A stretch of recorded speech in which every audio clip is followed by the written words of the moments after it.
எதிர்வரும் ஜனவரி 14 செவ்வாய்க்கிழமை பிற்பகல் 3:11 மணிக்கு தை மாதம் பிறக்கிறது.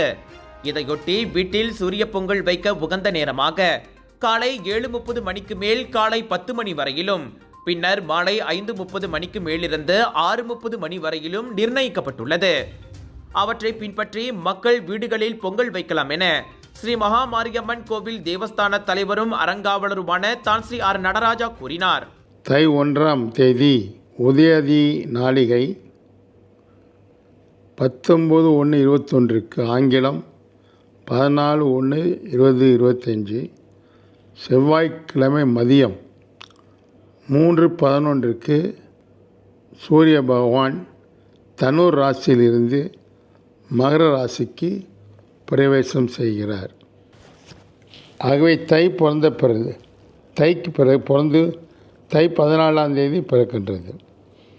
இத்தனை மணிக்கு பிறக்கின்றதை உங்களை நான் தெளிவாக சொல்லிவிட்டேன். ஆனால் வீட்டில் உள்ளவர்கள் காலையிலேயே சூரிய பொங்கல் வைப்பார்கள்.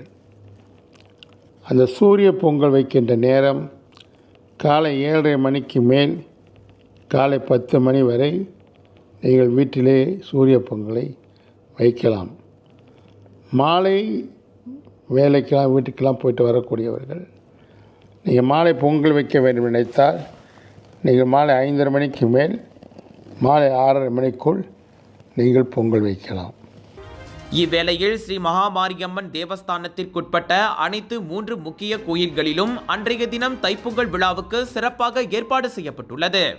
குவாலலும்பூர் ஸ்ரீ மகா மாரியம்மன் கோவில், கோட்டுமலை ஸ்ரீ கணேசர் கோவில், பத்துமலை திருத்தலத்தில் உள்ள ஸ்ரீ சுப்பிரமணிய சுவாமி கோயில் ஆகியவையே அம்3 கோவில்களாகும்.